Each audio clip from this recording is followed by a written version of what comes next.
What's up, y'all? Respect the Chat podcast is back. Your boy Ryan is over there in Pittsburgh. I'm over here in Milford, and we wanted to bring y'all an episode. I think we took off a week, did Yeah, we? Right? yeah. I think one week we took a little Hiatus. hiatus. Yeah. A lot going on in sports, so we wanted to get back at you. We tried to get Frankie and Rich on. We're recording on a Saturday. Ryan Mm. always puts these out quickly, but we want to make sure that Frankie and Rich can get on at some point. So me and Ryan moved around the date of the podcast a couple of times. They weren't able to make it, so it's okay. We definitely want to get them on, like I said, because I just want to hear. I want to hear that bantering that Frankie always gives. Hmm. You know what I'm saying? Right. Just the crazy, outlandish stats or storylines that he's pulling out from I don't know where and giving them to us to hear, and then I gotta mostly react crazy because of it. But and then you guys chime in on your stuff, help me calm down, and we move from there. But we'll get him on. We'll get Rich and his Richisms on. We missed that a ton. Oh yeah. But the two most consistent guys, man, me Right. and you. So we're just gonna keep the train moving until the other guys decide to hop back on. And I know they will. They're just busy, and that's okay. A lot of things happening in sports. A lot of things happening outside of sports as well. And this first topic we're going to talk about is kind of like an in sports, out of sports topic. And that being the topic of Kevin Durant's comments to Michael Rappaport. Mm. We're not going to get into the comments, me and Ryan, but I do want to say, and I want to speak for Ryan, so he could always chime in right after me. And I don't agree with the comments that Kevin Durant made. The words he used are offensive to many people and can cause damage. And I think it's just maybe a lack of just for acting in the moment out of impulsivity, out of frustration. Hmm. It's just not thinking in the moment, which I have not done myself at times, in the way that I react. I'm not perfect, and I'm not here to judge anybody either. And that's not what we want to really talk about, but I don't agree with the comments and the use of them. And I agree with just all of us becoming better as people, being mindful of one another and respecting, most importantly, and loving one another. So if you wanted to add that, and then we can get into really what the topic is, right? What do you Right. think? Right. I think you said exactly what should be said is that the words he used, are offensive and shouldn't be something we, treat each other with in our everyday vocabulary. Not to pick any sides of anything, but these guys are two guys who are known for that sort of thing too. Like Michael Rappaport is not somebody who's just hasn't ever said something offensive in his Yeah, life he's either. not innocent. So He's not innocent. yeah, so whatever the situation was in this specific situation, I don't know, but in the general scheme of things, that's not if you have a problem with somebody in your everyday life, like taking aside from all this stuff, you talk to people, you talk through stuff, and if it's something that can't be solved with words, then you figure out other solutions. But to go back and forth and use verbal abuse and stuff like that back and forth, it just never gets anywhere good, and it leads to drama and all that stuff, and it just gives you like that feeling that something's wrong at all times. Just in personal experience, you're like, man, oh, even when you say those words, like you can't take words back, especially over the internet too, where the screenshots will live forever. But just in that specific situation, I don't think Kevin Durant handled that appropriately. But that's how he is, online, and that's how some people react. That the Michael Rappaports of the world, that's how you grab their attention. So that's the only language some of them speak. So I don't know. It seems like it's silly, and I'd like to bring into the next topic what we want to talk about, that this part actually matters. I like when the athletes and stuff use their social media platforms for other uses and bringing awareness to other certain things. So go ahead with what you wanted to talk about. Yeah, definitely. I think both of our, opinions there are ones that are just being sensitive to people and Mm-hmm. being sensitive to others, being mindful how we carry ourselves. And what we think and what we say. And I know a lot of times that comes out over social media. I don't have social media. I never had it. And I think mostly it's because I just wasn't able to figure out and navigate it in the beginning. And then it got to a point where I just really didn't feel comfortable with like people knowing what I'm doing and where I'm at. And I didn't think I needed to share that with everybody. I kind Mm-hmm. of like to live in the moment, and be with the people who experience those things with me, Right. and so forth. But I don't disagree with social media, so I don't want to say that either. But I do think things come out on there sometimes, and people voice things on social media that could really, well, be offensive, be hurtful, be frustrating. There is a lot of happiness on there too, and celebrating, different accomplishments that people who maybe couldn't experience that when you could then see it. Mm-hmm. But my question is this: with the players and with athletes in particular, because that's what we do here at Respect the Chat. We talk about sports. Um, Athletes, should they stay away from social media during the year? Should they stay away from it altogether?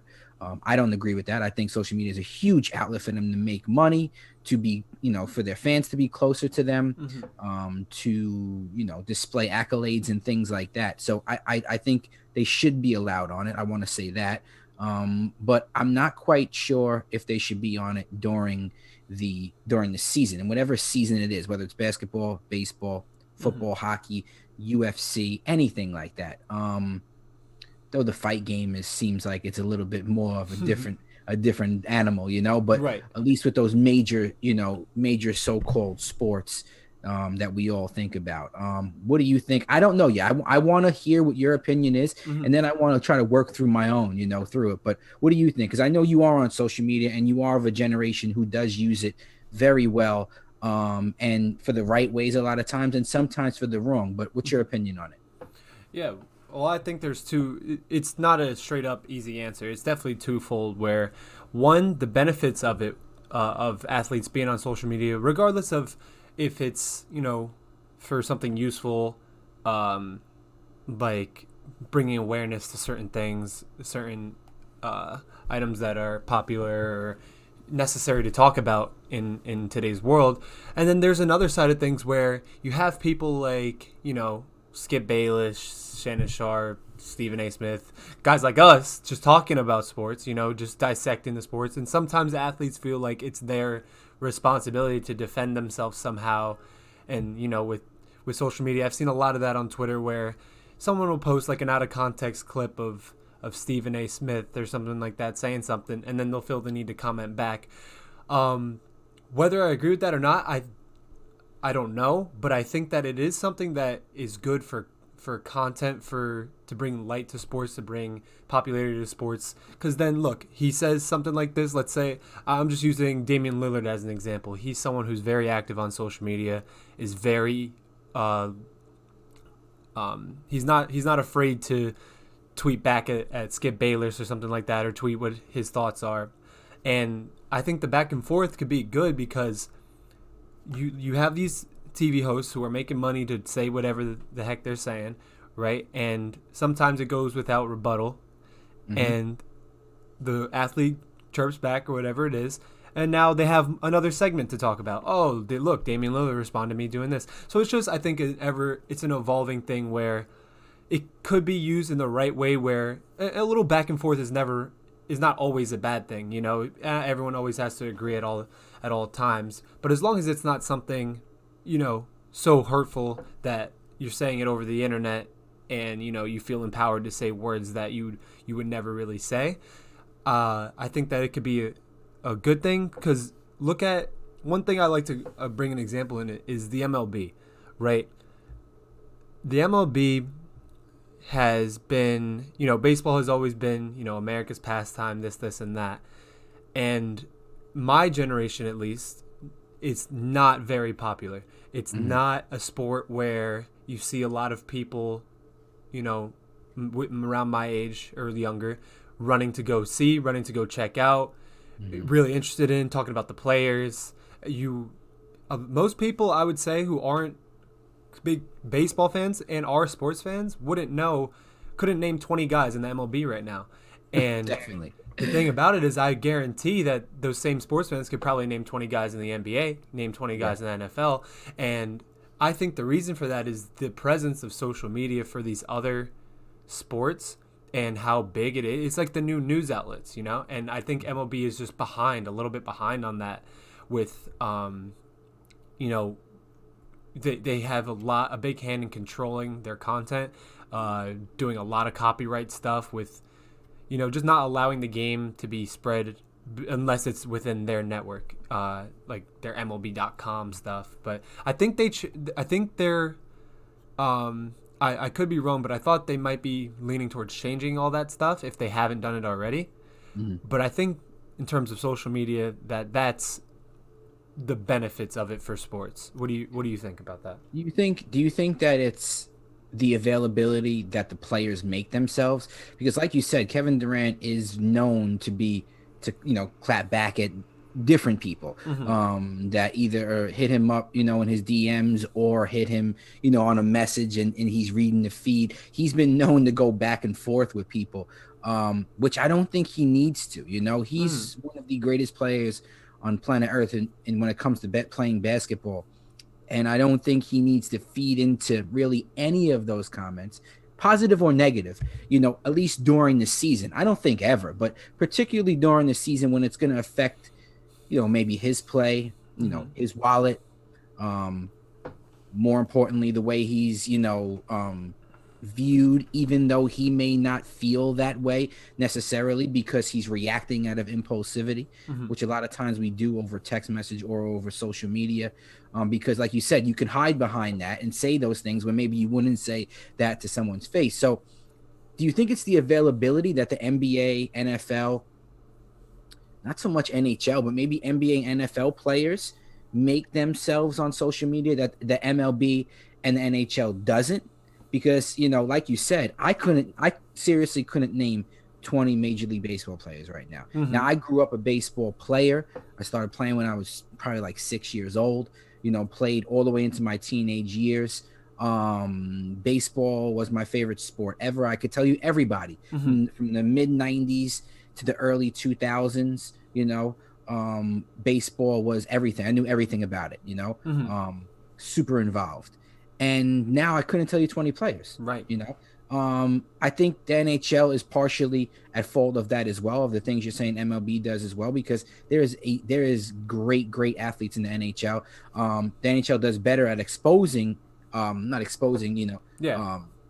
giving those opportunities to those NHL players to build their brand, and exposing them to the rest of the world, how great they are. Mm-hmm. But I think that the NBA players and NFL players make themselves more available to social media that then maybe the Major League Baseball players don't. And I think that's where some of these maybe back and forth issues maybe come. Mm-hmm. I think that that definitely has a part in it, and the fact that they're already so popular helps. But like I was saying, I think that just because, let me say this: the MLB, I guarantee that those 20 players that I couldn't name, right? I guarantee they all have a Twitter. They all Oh yeah. have an Instagram. They're all verified. They all, probably post stuff on it. It's just, how can you find somebody you don't know? Yeah. You're not going looking for these guys because you don't know them. And I think that is what the MLB has lacked in terms of, like you said, giving exposure to the players who have talent. Aside from, the major guys, I think that guys like, Mike Trout or Fernando Tatis. yeah, Fernando Tatis. Yes. Fernando Tatis, I think, is one of the few players, along with maybe like Aaron Judge, that like is out there that people know because of social media. Mm-hmm. I haven't watched a single Fernando Tatis game, and I know all about him because I've seen his highlights. I've seen him do things that the MLB didn't even really agree with. Yeah. We talked about it last year on this podcast, or you guys did at least, about hitting swinging for the fences when your team is or when you're supposed to take a walk or whatever, something like that, or take a pitch. Yep. But stuff like that, I think that the MLB is just so outdated with that sort of mindset that they're not giving their younger players and new generation the opportunities that other players have in different sports to build their brand and build their personal brand up, like I said, with social media. And I think that everything revolves around that, for better or for worse. But I want to address what you said before about Kevin Durant. I completely agree. I don't think guys like that have to respond at all. They definitely don't have to say anything or defend themselves to anybody. They can just go on the court and play, and these are some of the best. These are the best players in the world. They don't need to prove themselves in any other way. But I think that just the exposure of hearing that stuff is really important. I just wanted to say about a specific example. I saw a clip. Did you see the clip about Russell Westbrook, about his response to Stephen A. Smith about not being an NBA champion?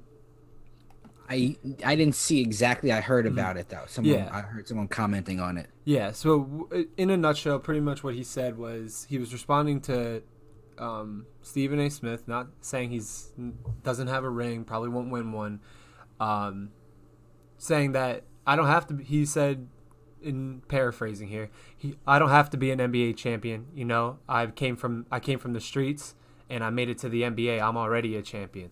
Mhm. And you know, I like those words, and it's stuff like that you won't get to hear unless it's you have social media. Like my entire generation doesn't watch post game conferences. You know, we watch the game. As soon as the game's over, we flip to the next one. We don't watch those or read the newspapers or stuff like that. We see that stuff because of social media, and we see the players being able to express themselves and, you know, talk like you're saying, for better or for worse, make their money, talk about the problems with the team through social media. So I think that they should be allowed to use it during the regular season. I think that they should be a lot more careful with how they use it, because they could easily, just as easily, hurt themselves with it as well as help themselves. So it should be a lot more careful. They shouldn't be saying things like KD was saying, but I do think that it's a useful tool that they should be able to use.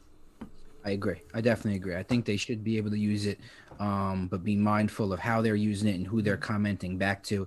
Use it as something that, lets us know, like, the great things you're doing in the community. Mm-hmm. The accolades, a quick highlight, is something you did on the court, a fly outfit that you're wearing into the There arena. you I'm go. cool with all of There those you pictures. go. You know what I'm saying? Your new sneaker that's out, whatever it is, man, all positive stuff, all things that you're doing that build you who you are up, Mm-hmm. and don't feed into all these people who want to get you all riled up and want to be jealous of you and want to anger you. Don't feed into those things as best as you can. So Definitely. just an interesting topic, something I definitely wanted to hear your opinion on, discuss, because you are in that social media world that I'm not in, but I have enough tap into it from others that are around me to kind of like I want to look out for these guys in the NBA. I want to see them grow and develop, and be the great people that they are, and not have to feed into all the hate, man, that people will provoke them into Definitely. doing. You don't want to see it over social media or anybody get hurt. Yeah, absolutely. The NBA did make some crazy Ooh. moves, Oh yeah. trades, a little mix-up action going on in the NBA, heading closer to the deadline. We didn't get a trade deadline. We didn't get an episode in around there. So Ryan's going to let us know some of the trades that went down, and we're going to discuss them, see what we like, didn't like, and go from there. Yeah, so we missed last week where we were going to talk about this, which was more recent, but we just still wanted to touch on it. I'm only going to go over the big ones because I have a long list here of all the really all the trades that happened, but I'm just going to narrow it down to the ones we want to talk about. I'll start with the trade the Nuggets made with the Magic. So the Nuggets get Aaron Gordon from the Magic and Gary Clark. In return, the Magic get Gary Harris, R.J. Hampton, and a 2025 first round pick. What do you think about that move for the Nuggets? What do you think about that move for the Magic? Well, for the Magic, I think that they're just looking to unload players who maybe they potentially either got to pay pretty soon, Mm-hmm. or not quite sure what they want to do moving forward. But I think they have to then, if that's what they decide, that they're unsure, got to let these guys go because, like we'll talk about in a little bit, the guys that they let go in Gordon, Evan Fournier, and one other mate, and Vujicic, is that not Vujicic? Vucevic, yeah, Vucevic, Mm-hmm. letting go. There's the three best players that they got on their team. Vucevic, maybe the top guy in the NBA right now. So the Aaron Gordon move, I like more for Denver. Mm-hmm. I like it from a fantasy perspective too, and I have him on my fantasy There we team. go. Because I think it gives him a lot of opportunity to grab more rebounds, get more assists, and to score points that necessarily the defense isn't keying on him, Mm-hmm. to stop him. So he's going to get a lot of one-on-ones. He's very athletic in the paint. He's going to get those scores. He's gonna get those dunks, those alley oops, those passes from Joke. Man, Joke is gonna Ooh. find him, and he's gonna find Joke. That's gonna be a great combo inside. And if Jamal Murray is gonna be able to take some more of that attention, that Gordon's going to be able to do his thing even more. I think it's a great trade for Denver. It frees up Murray too on the outside and then inside the 3-point line to get a couple more maybe pick and rolls or jump shots going off. Denver is dangerous. I really like getting Aaron Gordon over there. I think it makes that starting lineup, which we'll talk about in a little bit, top lineups in the NBA. I think that makes that lineup very hard to defend and very hard to stop in the paint and on the rebound side of things. And that's big in the West, especially in the playoffs. Nice. Yeah, I like it. I definitely like the moves that the Nuggets made, and I think that for the Magic, I'm going to read the rest of their trades here, but you're right. I think they're bringing in a new generation. They're going with the young guys. They see that the immediate future isn't exactly what they hoped it was. They gave it a try, and now it's those guys' turns to go play, get paid, like you said, go play to try and win championships, play for contending teams. So I like it. I like the moves that they made. So I'll list the two other trades here, which is first one, which is my favorite trade of the entire deadline, which is the Magic trade Nikola Vucevic and Al-Farouq Aminu to the Bulls for Wendell Carter Jr., Otto Porter Jr., and 2 future first-round picks. Whose name might be Junior. We don't know yet. Might be Junior and another Junior. Might be the third. Who knows? Could be the Junior trade from one team to the other. And I know you like this trade because you're a Bulls fan, and you should, because that man you got, man, I'll ask you what you think about what this lineup looks like. I think it looks very good, and I like how this guy's game meshes with Levine and what they're thinking about doing there in Chicago. Isn't the Chicago Billy Donovan Chicago's coach? Oh yeah. I really love Billy Donovan and what he did with the young guys in that unit in Oklahoma City a year or so ago. So I like him getting the guys he's getting on his team to build his squad. But from your opinion as a Bulls fan, what do you think? Oh, I really am. It's for the first time, in a while. I'm excited about the Bulls and the future that they're trying to put together. Billy Donovan, I think, was the absolute right choice to hire for this spot. The way he meshes with the team has been a really tough thing for Bulls fans, because the past 2 coaches that we've had all of our star players have had troubles with them. They butt heads. They don't agree on a lot of stuff, and I think that Billy Donovan's one of those guys who connects with the younger players and wants to hear what they have to say. For the first time, I heard Zach LaVine say he feels like he has an input. He feels like a leader on the team, and he's been playing outstanding this year, all-star year, and getting Vucevic just makes it that much better.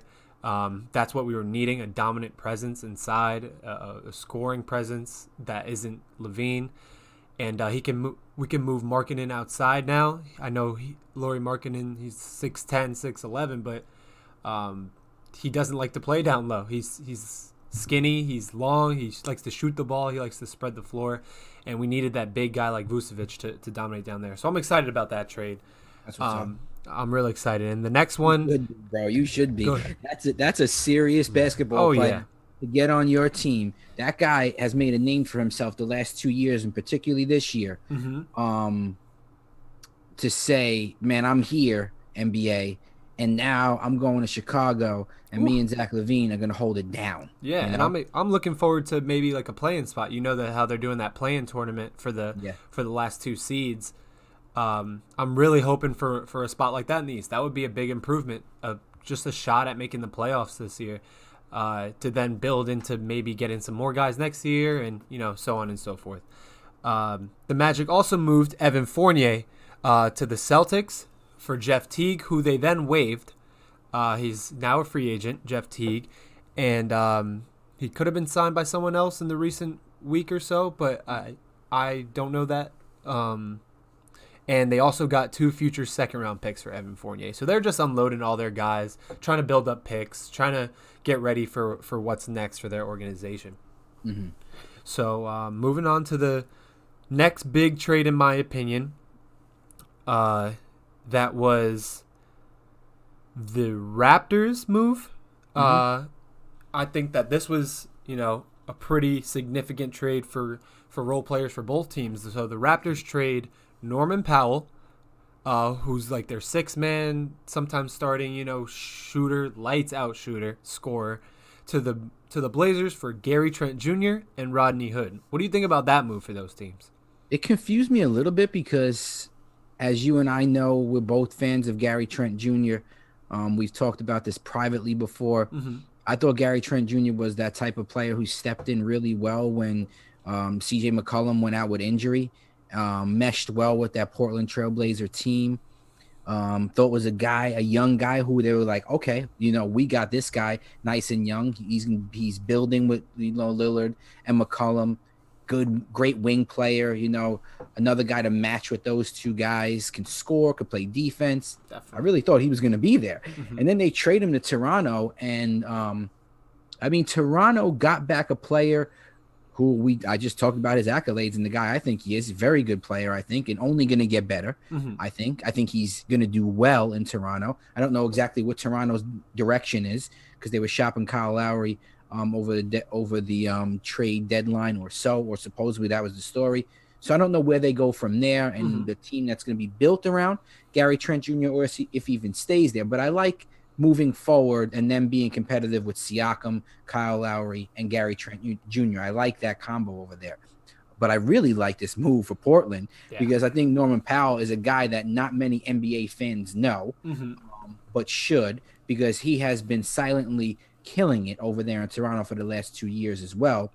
Scoring, like you said, playing defense, just doing everything they ask him to do, Mm-hmm. and being maybe arguably one of the best players in Toronto that nobody mentioned. Yeah.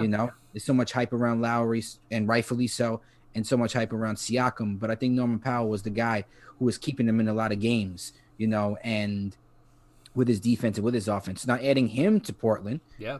with Lillard, with CJ McCollum coming back healthy, man, this is a very good move.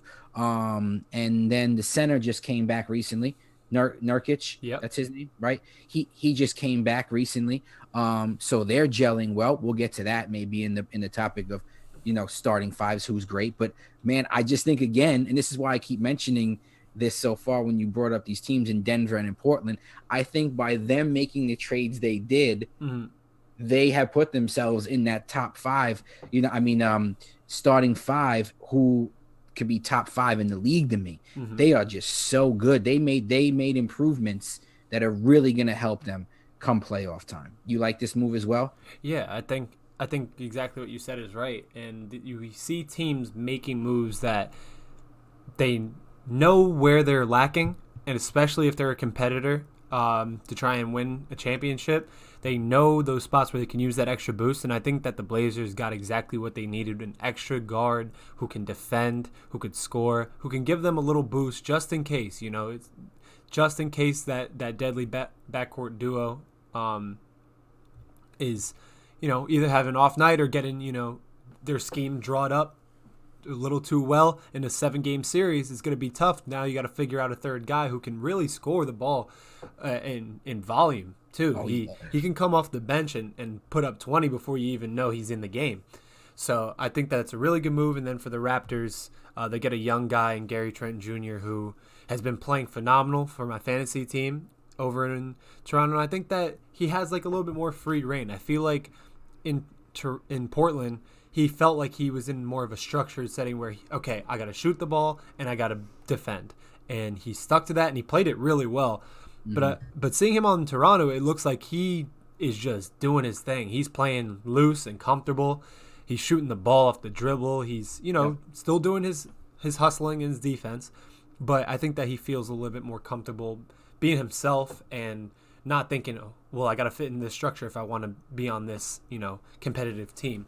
That's And true. another one I missed. This is an even bigger trade. The Heat acquire Victor Oladipo from the Houston Rockets for Kelly Olynyk, Avery Bradley, and a potential 2022 draft swap. So if the Heat have a higher draft pick than the Rockets that year in 2022, they can opt to switch it out.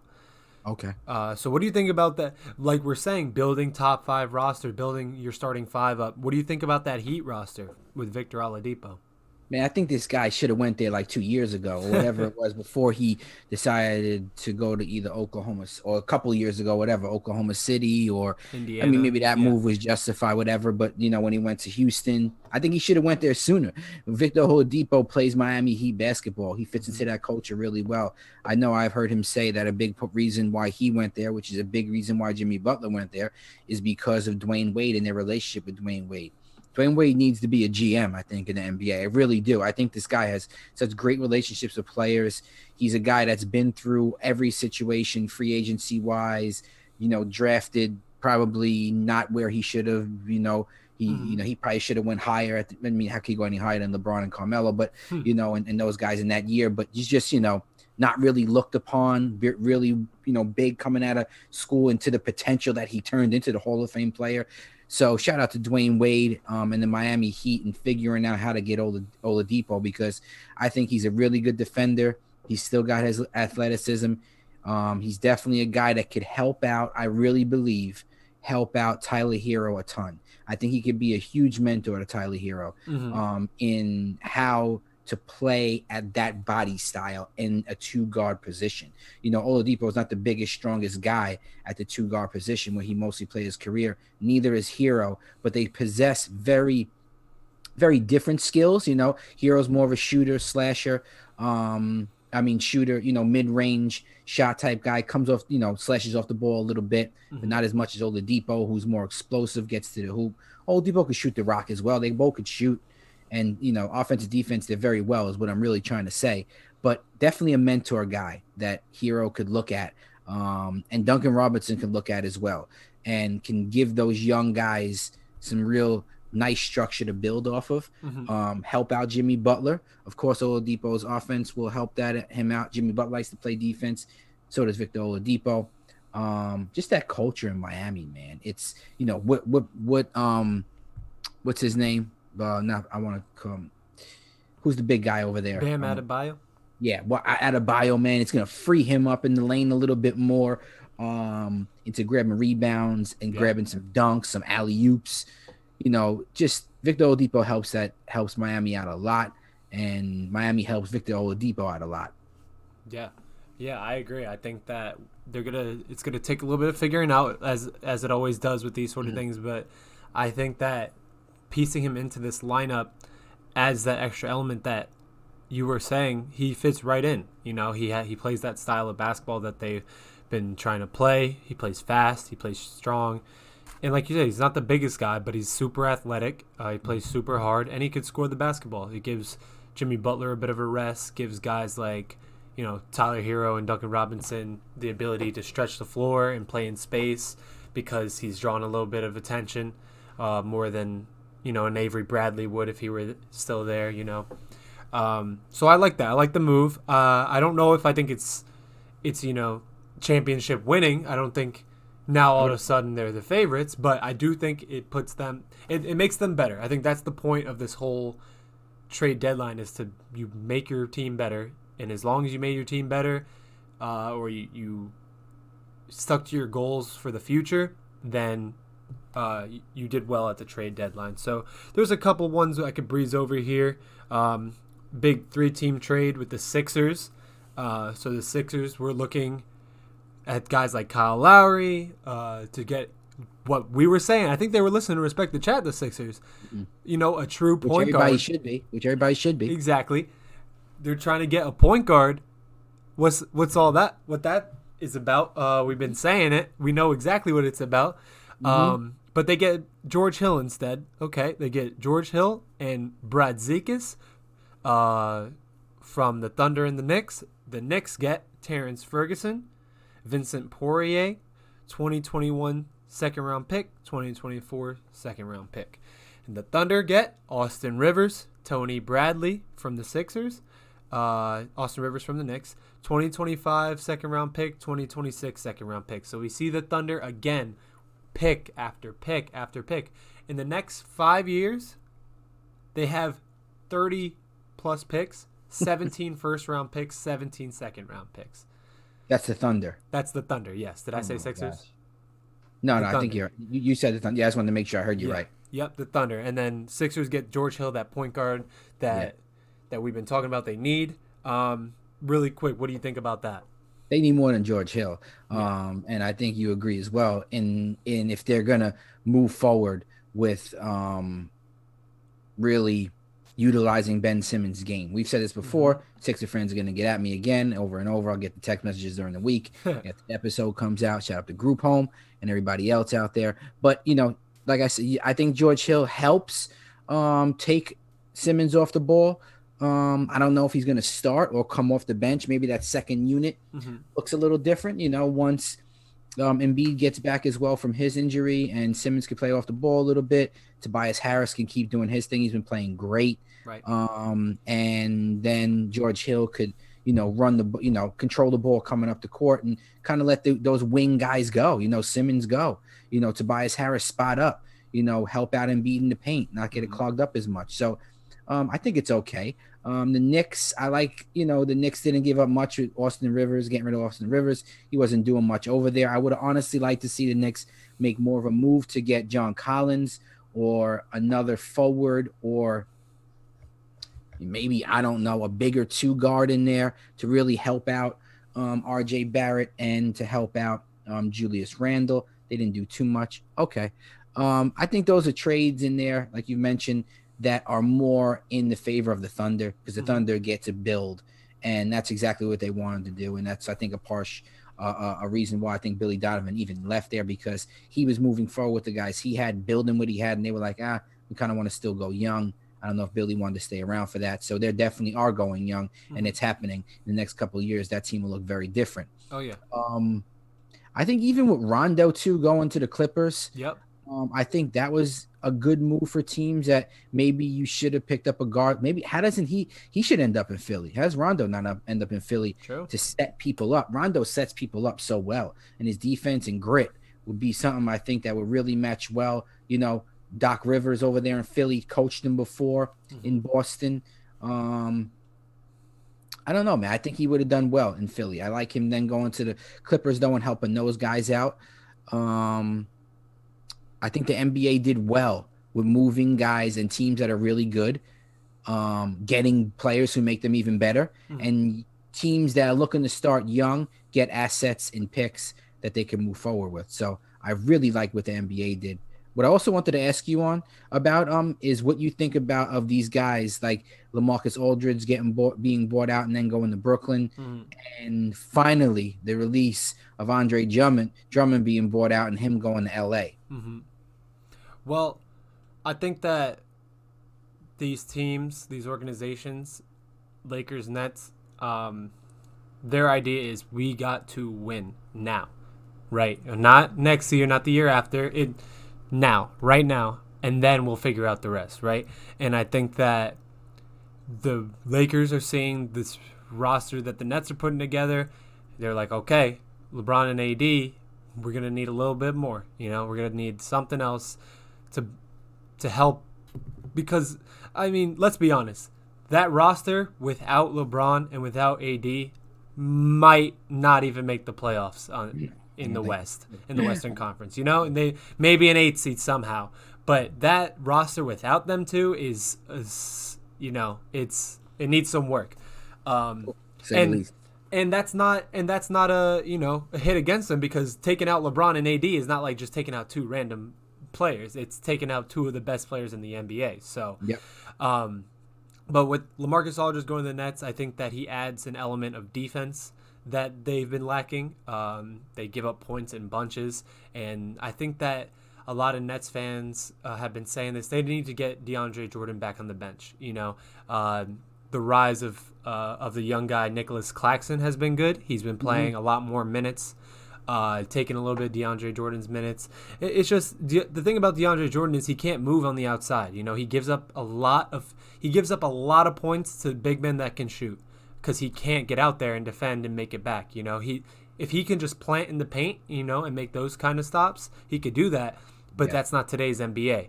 Today's Right. NBA, the five will step out to the corner and shoot a three. Will set a high pick and pop. Guys like Jokic, guys like Embiid, guys like AD. He can't guard those sort of guys. And I Hmm. think that LaMarcus Aldridge coming there gives them that sort of mobility at the 5 position that they need, where he can get out and guard the perimeter. He can talk and communicate and switch, and he's mobile down low. And Oh yeah. I think that a lot of Nets fans are happy about that move, regardless of what the NBA is thinking about it. He's not LaMarcus Aldridge is not going to come in there and be the all star that he once was, but he's going to go in there and I think do what he needs to do in terms of what I just said with defense and stuff like that. So I like the move for both teams. Mhm. I think that the Nets still have the better roster, even with the Drummond move. So it's gonna be good. It's gonna be good coming down the stretch of the playoffs. I'm really excited about it.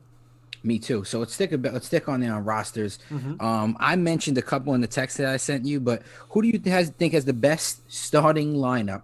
Everybody being healthy, Mm-hmm. which is going to probably happen in a couple weeks or so. Everyone's going to be healthy. What starting roster do you? It may not even be the starting roster that it looks like, they're going to put together. Yeah. With maybe Aldridge coming off the bench. Is Drummond going to start? But Mm-hmm. let's just go with what you think is could be the best starting five in the NBA. You can even give me top three if you want. Okay. But let's talk about that. Go ahead. I mean, I'll give you a top five. We like the top lists. We love the We like top the list. tier list to Yes. narrow it down.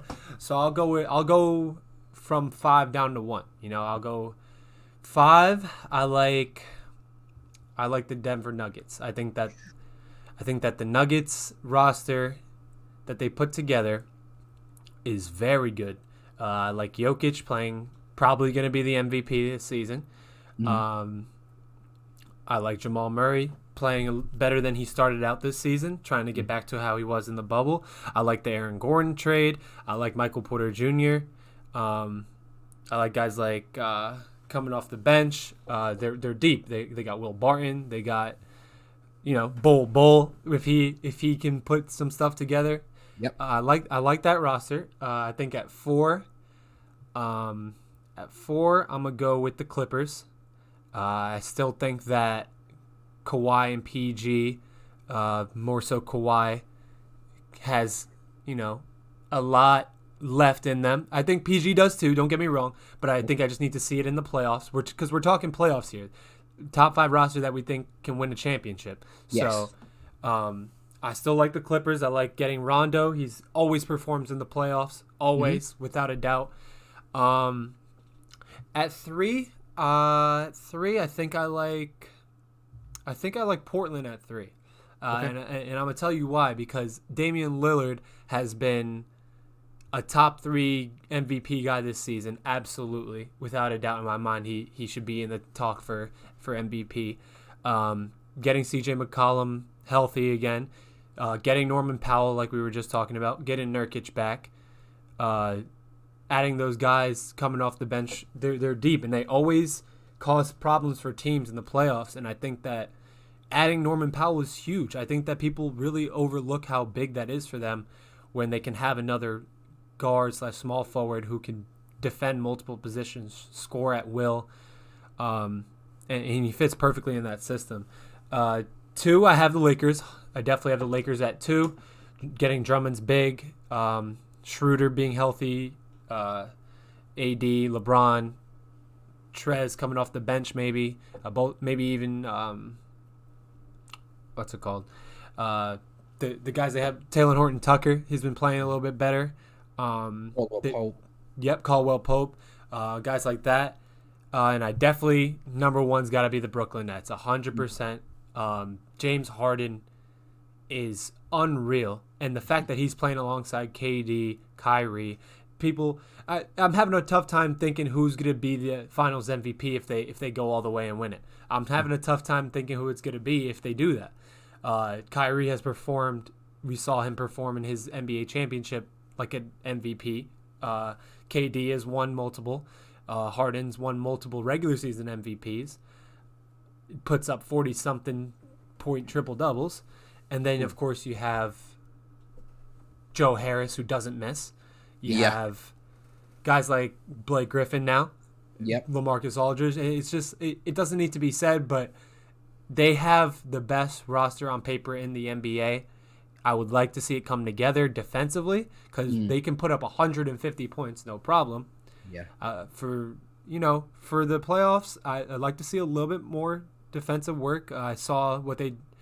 I was watching the Rockets game, Nets Rockets game, and I got a little scared at how they couldn't defend anybody in the first half.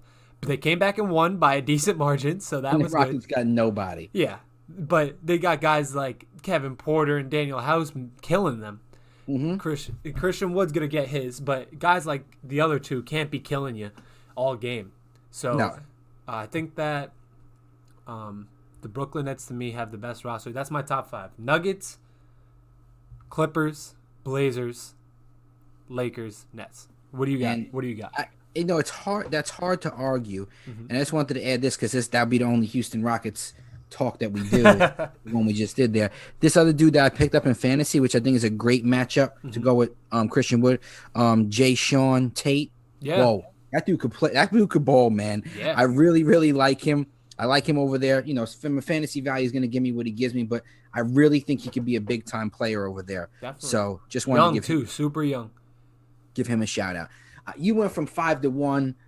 I like that. I'm not as educated enough to do that, so I got to start at the top and start, weaning myself down. So I mean, how do you disagree with the Nets? They have to be the best team, starting five in the NBA. I Mm-hmm. think if they eventually go to like an Irving, Harden, Harris, KD, and LaMarcus Aldridge, I think that's a huge Whew. lineup to have out there of guys who are so versatile. Mm-hmm. Is that the right word? Versatile? Yeah, absolutely. Okay. Um, have the ability to play different positions. Anyone could score at any time. Anyone could bring the ball up at any time. Pick and roll for days. So Mm-hmm. how do you argue with that? The Nets are unbelievable, and I love Jason Kidd as the coach to manage those guys. So I would definitely agree with you there. That's who I have at one. Number two, though, I have the Denver Nuggets, and Okay. that has happened with the Gordon trade.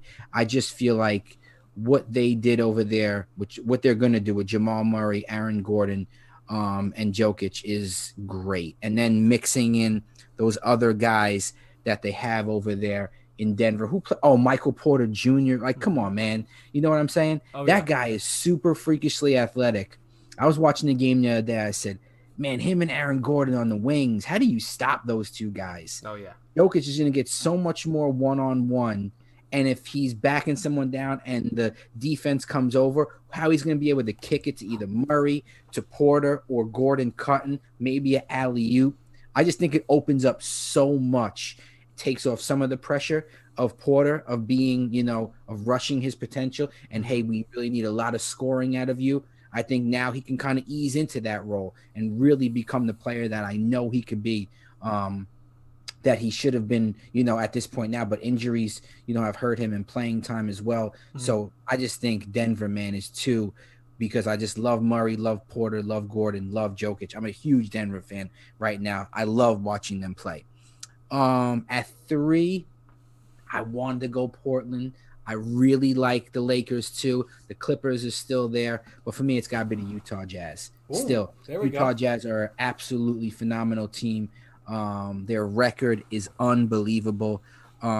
Just really quickly, Donovan Mitchell, Rudy Gobert, Mm-hmm. Mike Conley, Jordan Clarkson, great guy to come off the bench that I think if they start to incorporate him a little bit more, maybe in the starting lineup at some points or at the starting five they could put together on the floor, could be crazy. Bogdanovich is always a great scorer. Joe Ingles is always over there, collaborating with them. It's just a good mix of players Mm-hmm. that at any point they could put a starting five out there or five guys out there at any point if we want to even expand this conversation Right. where they're very, very deadly and very hard to stop. So I got Brooklyn at one, Denver at two, Utah at three. I got to go Portland at four. Okay. Dame Lillard, Norman Powell, CJ McCollum. My man who I got back there. I keep forgetting all these guys' names, man. Who's my center? Nurkic. Yusuf Nurkic. Nurkic. Yeah.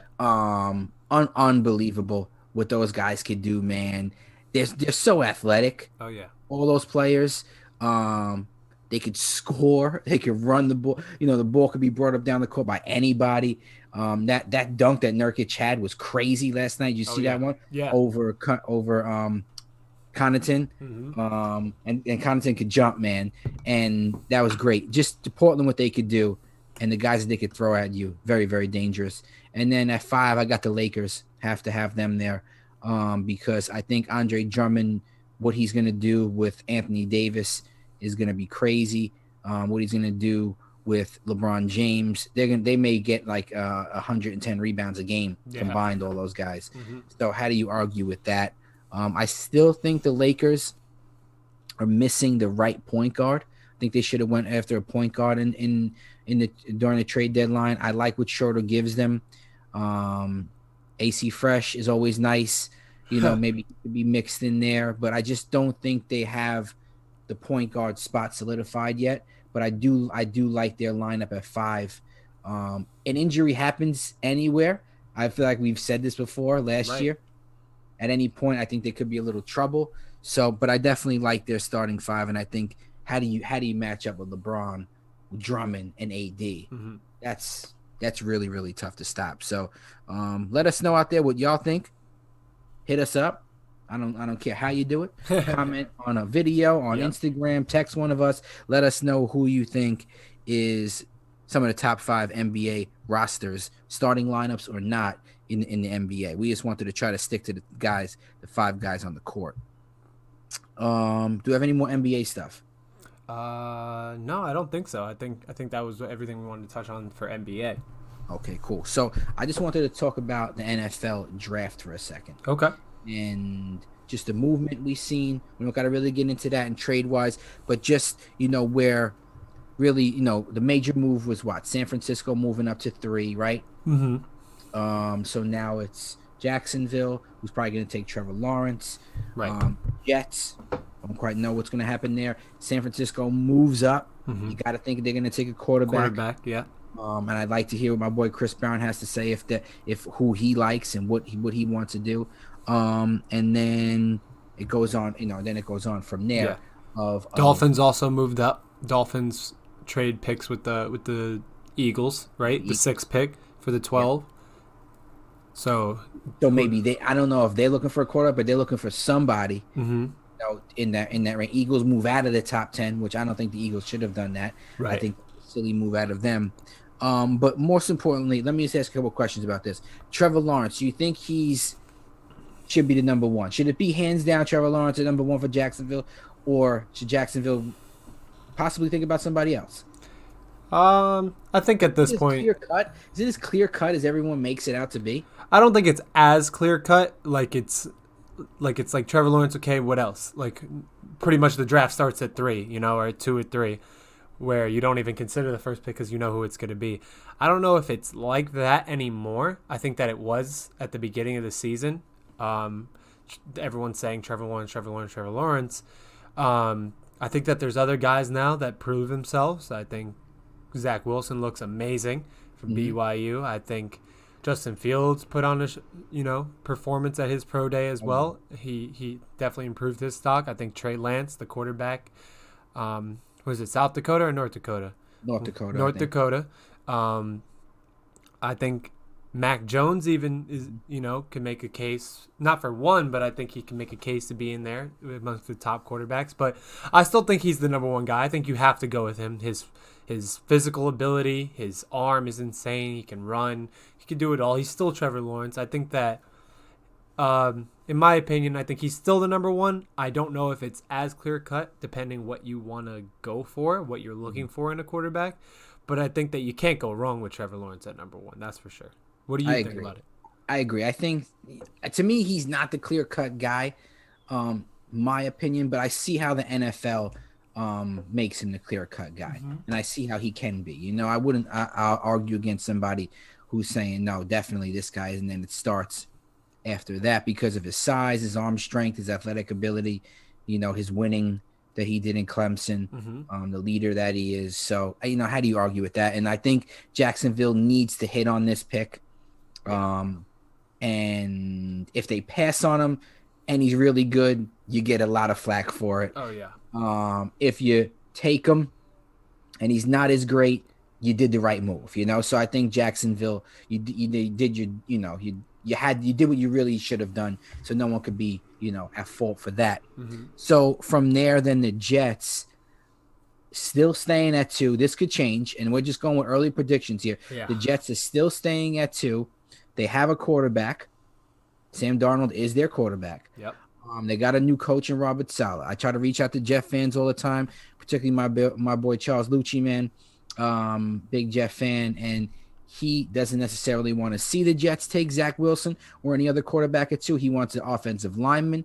I agree. You have to build in the trenches first, Mm-hmm. but I also think that you got to have a guy behind the trenches who is going to lead your team and get the ball down the field and be that that guy that the New York Jets need and that have missed for so long. Mm-hmm. You think the Jets stay at 2? And if they stay at 2, who do they take? I think they do. I think no matter what, unless they can get something crazy for the second pick from a team that really needs a quarterback, um, I think they stay at 2, and I think they should get a quarterback. I think it should be Zach Wilson or Mac Jones or Trey Lance. I think it should be a quarterback, because, like you said, you're bringing in a new system, a new head coach, and let that guy pick who he wants, who he thinks can run his system better. If he thinks Sam Darnold could do that, whatever he wants to, if he's his guy, if he has a system in place that he thinks Sam Darnold could do, then go for the offensive tackle. Go for, the big guy out of Oregon. But if you have any sort of doubt that this season, at some point Sam Darnold could be sitting on the bench or be talking up a trade, why are you even going to, risk the first, however, you lose 7 games in a row, again, and now everyone's talking about what the heck, same old Jets, Yeah. If you are going to come in as a new head coach and you're going to try and put in a new system you think could work, if there's a quarterback in this draft that you think will execute that better, you got to go get him. And I don't think that Sam Darnold, I don't know what his system's going to be, but I think that it's time for someone new. I think that they're ready for a fresh face. Sam Darnold could be useful elsewhere, if they put together a little trade to send him elsewhere. But I think it comes down to this too, because I think you hit on some good points there. In the sense of like, okay, well, what is the new regime in Robert Saleh? Does he want his own guy? He should be allowed to have his own guy, or does he like what he has right now? So I think a lot of it comes up to him and what he wants. I think the Jets should give him that power, because I think that will make a good combination of a head coach having their quarterback that they want and not having to fit, the quarterback who's currently there into his system, yeah, or dealing with possibly trading him and then getting somebody else. I think at this point right now they have kind of the system on their side. If they take Zach Wilson at 2 or Mac Jones at 2 or Justin Fields at 2, whatever you think, I think taking a quarterback at 2 and still having Sam Darnold there after the draft is still on your side, because then you could still trade Darnold after the draft. I don't think they should trade him before, but after the draft, if they don't feel confident in the guy they're going to take. And the only reason why I don't think they feel confident is because I think they either like Wilson or they like Jones, the Jets. Yeah. And both of those guys don't have a lot of playing experience right now. So I think that's why they haven't moved on from Darnold yet. Okay. Is because if they Trey Jones, his name is Trey Lance. Trey Lance, I'm sorry. Trey Lance, who's super talented. Trey Lance is super talented. Mac Jones is super talented. So is Zach Wilson. But Lance and Jones don't have a lot of experience. And Wilson does, but is he ready to step in as the starter as much as a guy you would think as Lawrence is or Fields is? Those are more guys who I think got a lot of playing time, a lot of big-time games under their belt. So I think the Jets are just unsure about those other, Wilson, Trey, and Mac Jones experience. That's why I think they're holding on to this. Yeah. But they will eventually have to move on, I think, from Sam Darnold. That's why I think they should pick one of those quarterbacks and then wait and see what they can get. If anything, you trade them, before the year starts, you get draft picks and you build around the new guy you got, going from there. But the Jets, man, I say you take Zach Wilson and you keep it moving. and you get this exciting guy in there who could really change your environment. San Francisco's at 3. San Francisco, I think, same thing. Got Jimmy Garoppolo there, Mm-hmm. but can either draft Trey or Mac Jones and let him sit behind Jimmy for a little bit. And then San Francisco says, okay, you know what? We got our guy. Let's trade Jimmy. Let's get assets. But I Mm-hmm. think both of these teams in the Jets and San Francisco should keep the guy they currently got until they make a draft choice, get that guy in their building, and then say, okay, here we go. Now let's make a move. I think San Francisco could make their move in the middle of the year if they wanted to, maybe trading Jimmy Yeah. or something like that, or then sitting Jimmy and letting the guy take over, whoever they pick. But I think the Jets have to make that trade before the season starts Yeah. if they're going to take a guy. You think San Francisco definitely does take a quarterback though? They have to, right? We're moving up like that. Yeah, I think that you don't go up there unless you have a specific person in mind, a specific, athlete in mind. I don't know who it is, but I definitely think that they're thinking quarterback, and I like what you said. I think you have to, if you're one of these two teams and you're thinking that maybe by the end of the season the guy that's currently there won't be, your guy. I think that you have to grab one of these guys, one of these quarterbacks, the second and third pick, because look at this. Let's say you get the offensive tackle, right? Let's say you get a wide receiver or something like that. Middle of the season comes, your quarterback's not really working out. What do you have? What do you have to work with? You have your backups that you had already. You have signees you could trade, like free agents. But this is something where you bring in the guy early on, like you said. You get him in the building. You see him on the practice field. You input the system, and then you see if it works out. Then boom, now you have your guy. If it doesn't, maybe needs a little bit more time to develop. You still have that option. Yeah. Let's say 3, 4, 5 weeks into the season, if not more. Now you're not panicked come the deadline. Right. You made your move, you did your work early on, and if it doesn't work out with your current quarterback, if you even let it get to that point, if you don't start him week 1, you still have those options. So Definitely. And we don't know what OTAs are going to look like, anything like that. mm-hmm. So once you get that guy in the building and you see, that's a good point. He looks like on the practice squad against, or maybe with the starters, whatever it is, you see him going against real defenders in real time, Mm-hmm. NFL guys. Then you say, okay, you know what? We're good with secure here. And there's always teams with quarterbacks going down who are going to look for a Jimmy G, who are going to look for a Sam Darnold, and then they can make that move. Necessarily, you don't have to wait till the season starts and then someone goes down. But either way, take your guy. I think this is the year of the quarterback, And I think Atlanta at one, two, three, four Mm-hmm. could throw a monkey wrench into everything. If they take the tight end out of Florida, I think, okay, fine, do what you want to do. But maybe they want to start moving on from Matt Ryan. Yeah. So maybe they take a Justin Fields. Maybe they take a Mac Jones if he drops to them. Maybe Trey goes there.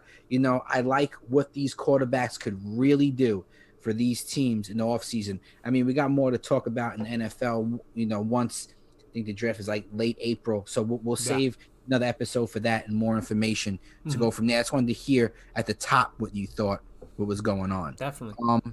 UFC, big fight just passed. Mm-hmm. Francis Ngannou Ooh. became the new heavyweight champ.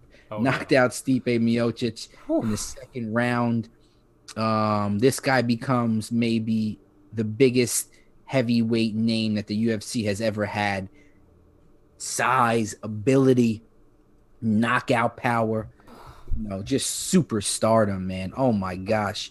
What do you think of Francis Ngannou being the new UFC heavyweight champion? Oh man, I mean it's great. I think that he was prepared for this. I think he was waiting for his time, and this was his time.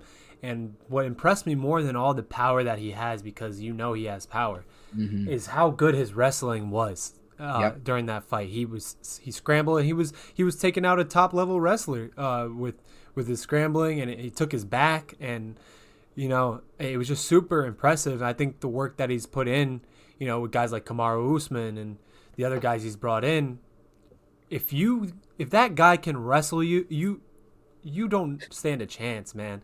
if that dude who can put you out ice cold with cement blocks his fists, and then you try to wrestle him and he's reversing it on you, what do you even do? Stuffing the takedown, reversing it, grabbing your back. Oh my goodness.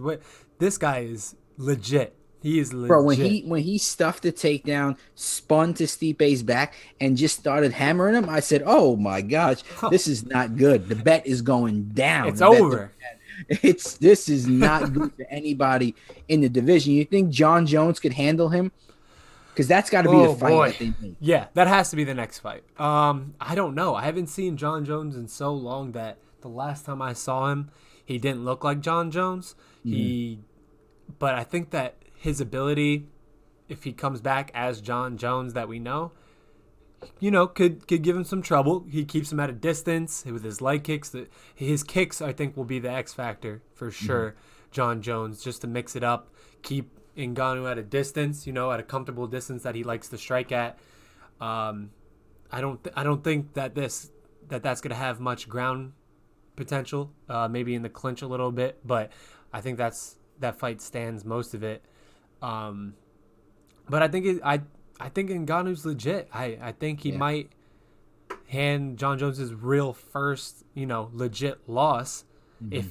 if that comes to fight and Ngannou looks like he did against Stipe, and John Jones could have some trouble. I don't know. I What do know, you think man. about that? It's a really interesting fight. One I definitely want to see. What is Jones going to look like at heavyweight? Mm-hmm. Like you said, Jones really got tested in his last couple fights against Santos, against Reyes, Dominic Reyes, and somebody else he fought in between there who really gave him a little bit of an issue. But anyway, Mm-hmm. John Jones needs to look more like John Jones. Will he?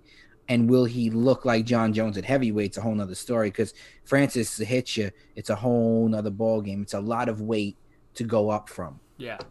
and to deal with a guy of Francis's caliber, if he's going to be this guy, Mm-hmm. this wrestler, this striker, this patient fighter, this guy who could win in the clinch, knock you out cold, or kind of like throw a couple of strikes at you just to beat you up a little bit and then put you out. Yeah. And if you think you're gonna take him down, that's not gonna happen. That's scary. Oh yeah. So I can't wait to see that fight. I hope that's the fight they make. If not, then maybe it'll be Francis versus Derek Lewis. Mm-hmm. The UFC heavyweight division is on point and is on the rise. So I'm definitely excited to see that. Woodley lost to Vicente Luque.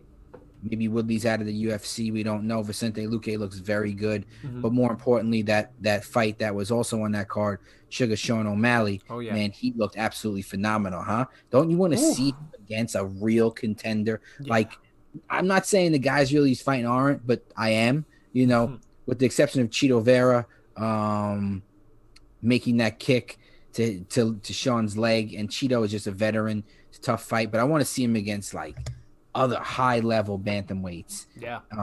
Right? Do you agree? Oh yeah. Absolutely. I think that he's shown that he's ready for it, and I want to see his skills up against guys like that. I want to see, you know, these guys. If he's standing up with everyone, you're not gonna, it plays right into his wheelhouse. He's long. He has power.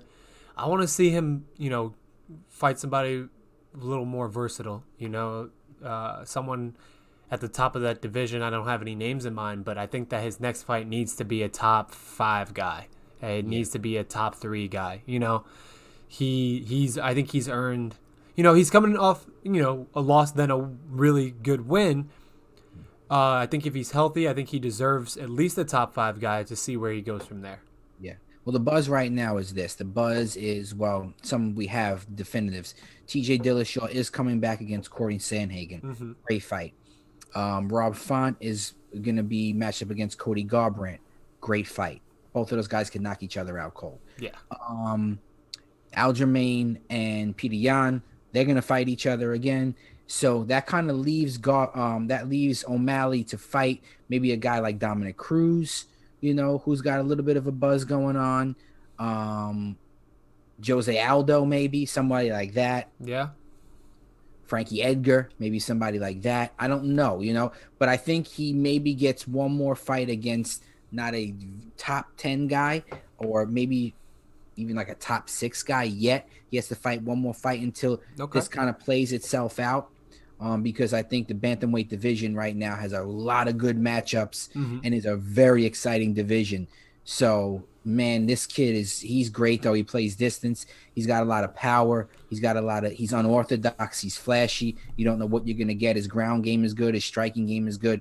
Get on the O'Malley train, Rich, Oh and yeah. the rest of y'all out Come there on, who Rich. are not putting any respect on this guy's name. Mm-hmm. Let's go, man. Let's go. I think he should honestly cut his hair to get rid of the I think he's got great hair, but cut it, get rid of the, all The the dye and damage. everything Yeah. that's in there.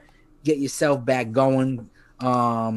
In a little bit different of direction. But I like his look. I like his persona. I like everything about Sean O'Malley, man. I'm a Definitely. huge fan. The UFC is on fire. Dustin versus Connor is signed. Yep. Poirier signed it. 3. That's going to be great coming up. Believe Rich was just texting us before the undercard. Possibly that is Burns versus Wonder Boy. That would be crazy. Yeah. Next weekend, Darren Till had to drop out. I believe he broke something. I don't know what exactly it is, but he had some type of injury. He's out of the ABC card next week against Marvin Vettori. But I think Kevin Holland is stepping up and going in there. I was wondering why Derek Brunson wasn't the guy, but maybe Brunson wants a full camp if he's going to fight a guy like that of that caliber. But Kevin Holland, this is the point. I mean, this is the time where you can make a redemption. In your lack of being prepared or taking it seriously, whatever you did a couple weeks ago against Brunson. Now you can go against Vettori. That's a great fight coming up. Gastelum versus Whitaker. Robert Whitaker is coming up as well. So keep an eye out there for all of these fights. Masvidal versus Usman. And I think they just named the the Ultimate Fighter. New coaches is Brian Ortega and Alexander Volkanovski. Another great fight coming up pretty soon here as well. So the UFC is great, man. They have a lot of big things. And Dana said he's got a lot of big announcements coming. I don't know what they are, but things that the fans are really, really going to be happy about. They're starting to let fans back into the arenas. Nate Diaz versus Leon Edwards. Ooh, yeah. Oh, my gosh. And the headliner for that is Michael Chandler versus Charles Oliveira. So these are definitely fights that we're going to be talking about coming up here soon. We may have to bring back the main card podcast just so we could dedicate all of our time to some UFC talk. But I covered everything I needed to. I think this is a great episode. 114. By the way, the month of April, shout out, man, Autism Awareness Month. I got it tattooed on me because of how much it means to me. The people that it represents, the community of people who need to collaborate with one another, and not even only being aware but taking action. It's near and dear to my heart. Anything I could do, I will, to bring awareness, to bring action, to bring, whatever I need to the community, and individuals that are affected by autism spectrum disorder. It's near and dear to my heart. So April is Autism Awareness Month. So do whatever you can to help raise money, to help raise awareness, to spread the word, to take action. Absolutely. Anything you want to add for episode 114? No, I think we covered everything we wanted to do. It's good to, be back after a week off. Hopefully we can get some other guys in here. It's always good when Frankie and Rich are there mixing it up, hearing their takes, or even if we have any special guests, we'll mix it up. But you're gonna find me and Mike here. Try to every week, if not every other. We'll be here when we be here. When you hear from Respect the Chat, you'll hear me and Mike, or me or Mike. You'll hear one of us. Oh yeah. Absolutely, man. And shout out to my boy Corey, man. Corey is him and my sister have been hanging out. I don't know if I'm allowed to call them boyfriend and girlfriend. I don't know what I'm allowed to. And I wasn't really ready to prepare to shout this out. But I said in my head, I said I needed to do this because my man Corey is telling all his homeboys about the Respect the Chat, all the guys he works with, all the dudes he hangs out with. I got to get the clear name on what his company is so I can give them a shout out. But he's been wearing the Respect the Chat sweatshirt to work, and everyone's been asking about it. So shout out my boy Corey, man. Let's go, Corey. Come on, dog. Maybe we can get Corey on an episode too, man. Let's do it. Allie on too. We're gonna diversify ourselves and let everybody on whenever they want to come on, because that's what Respect the Chat does, man. We love y'all. We respect everybody out there. Please be a good human being, man. Do whatever you can. Be mindful of your actions and your words. Be role models for the younger generation. As having a son now, man, it hits even more home to really be and carry myself the right way, and do it genuinely. So absolutely. Ryan's there in Pittsburgh. I'm here in Milford. We love y'all. Respect the chat 114. We out. Peace.